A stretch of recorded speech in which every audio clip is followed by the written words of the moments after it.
नमस्कार। आज के इस वीडियो में हम ये जानने वाले हैं कि जब भी आप कोई एफआईआर दर्ज कराते हैं, यानी आप जब भी किसी अभियुक्त के खिलाफ कोई सूचना देते हुए पुलिस थाने के भाषांतक अधिकारी को सूचित करते हैं, तो ऐसी दशा में पुलिस अधिकारी उस मामले में इन्वेस्टिगेशन करता है। और इन्वेस्टिगेशन के बाद जब किसी व्यक्ति के संबंध में आपने कोई सूचना दी है, यदि आपने ऐसी सूचना दो या दो से अधिक व्यक्तियों के संबंध में दी है, तो यदि पुलिस ऑफिसर उस मामले में जो आपने सूचना दी है उसके आधार पर इन्वेस्टिगेशन करने के बाद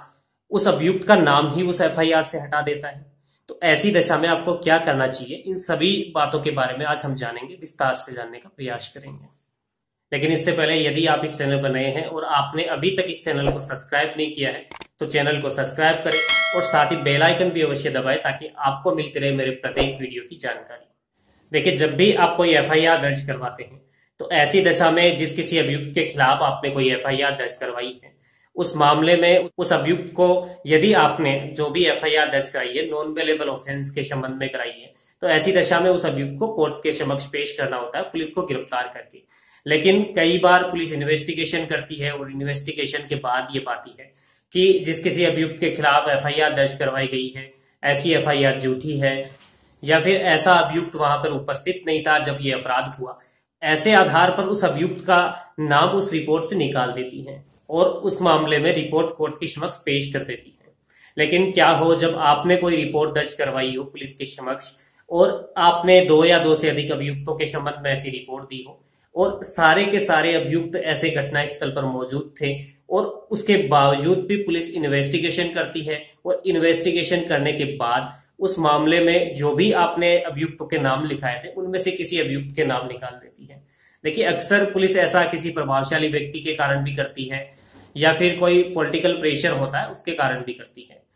और जैसे ही आपको इस संबंध में पता चलता है, यानी कि आपको ये पता चलता है या ज्ञात होता है कि जिस किसी व्यक्ति के खिलाफ यानी अभियुक्त के खिलाफ आपने कोई एफआईआर दर्ज कराई हो और उन अभियुक्तों में से एक अभियुक्त का नाम निकाल दिया गया है या फिर एक से अधिक व्यक्ति का नाम निकाल दिया गया है, तो ऐसी दशा में आप उस जिले के जहां आपने एफआईआर दर्ज करवाई है कि एसएसपी या फिर एसपी को लेटर लिख सकते हैं। यदि आपको लेटर लिखना नहीं आता हो, पत्र के माध्यम से आप बता पाने में असमर्थ हैं, तो ऐसी दशा में आप किसी वकील का सहयोग भी ले सकते हैं और उस एसएसपी या एसपी को इस मामले में अवगत कराते हुए ये बता सकते हैं कि ऐसा व्यक्ति उस समय वहां पर था, उपस्थित था, मैंने पर्याप्त सबूत भी बताए हैं, लेकिन फिर भी उसके बाद भी पुलिस ने उस मामले में उस अभियुक्त का नाम निकाल दिया है।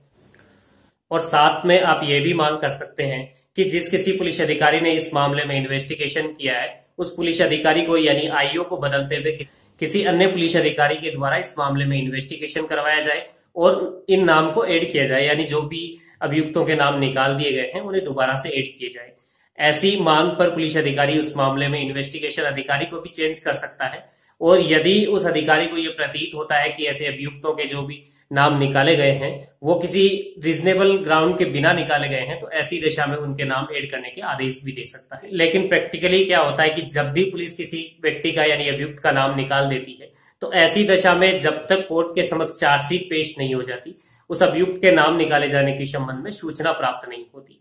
तो ऐसी दशा में भी यानी जब भी कोर्ट के समक्ष चार्जशीट पेश हो जाए और उसके बाद आपको इस संबंध में ये जानकारी प्राप्त हो कि ऐसे जिस किसी अभियुक्त के खिलाफ आपने कोई एफआईआर दर्ज करवाई है, ऐसे अभियुक्त का नाम उस एफआईआर से निकाल दिया गया है, तो ऐसी दशा में भी आप कोर्ट के पीठासीन अधिकारी को अपने वकील के माध्यम से, यानी कि आप परिवादी हैं उस मामले में, तो आपको सरकारी वकील मुहैया करवाया जाता है, तो आप उस सरकारी वकील के माध्यम से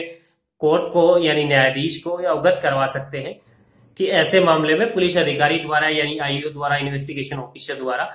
कुछ अभियुक्तों के नाम निकाल दिए गए हैं और उनके नाम ऐड करना अति आवश्यक है क्योंकि ऐसे व्यक्ति उस मामले में मुजरिम है। और इस संबंध में सीआरपीसी की धारा 319 में प्रावधान किए गए हैं। इन प्रावधानों के अनुसार जब भी कोर्ट के समक्ष कोई चार्जशीट पेश होती है और ये पता चलता है कोर्ट को या किसी माध्यम से अवगत करवाया जाता है कि ऐसे मामले में कोई अन्यत्र व्यक्ति भी अभियुक्त है, तो ऐसी दशा में उसका नाम भी ऐड किया जा सकता है और उसके खिलाफ समन जारी किया जा सकता है, वारंट जारी किया जा सकता है और यदि ऐसा व्यक्ति कोर्ट के समक्ष उपस्थित है तो उसे तुरंत ही गिरफ्तार भी किया जा सकता है। तो इस प्रकार आज के वीडियो में हमने ये जाना कि जब भी आप पुलिस के समक्ष कोई एफआईआर दर्ज करवाते हैं और पुलिस अधिकारी द्वारा इन्वेस्टिगेशन के दौरान उसमें जिस किसी अभियुक्त के खिलाफ आपने एफआईआर दर्ज करवाई है उस अभियुक्त के नाम निकाल दिए गए हैं, तो ऐसी दशा में आप उस जिले के एसएसपी या एसपी को पत्र लिखते हुए उस मामले में अभियुक्तों के नाम ऐड करने की मांग कर सकते हैं।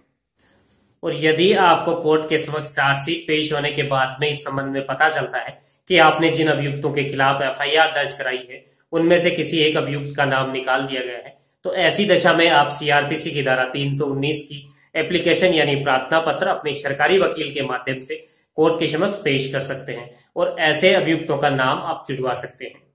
उम्मीद करता हूं आज का ये वीडियो आपको आपके अधिकारों के प्रति जागरूक करने के साथ साथ आपको कानूनी ज्ञान उपलब्ध कराने में सहायक रहा होगा।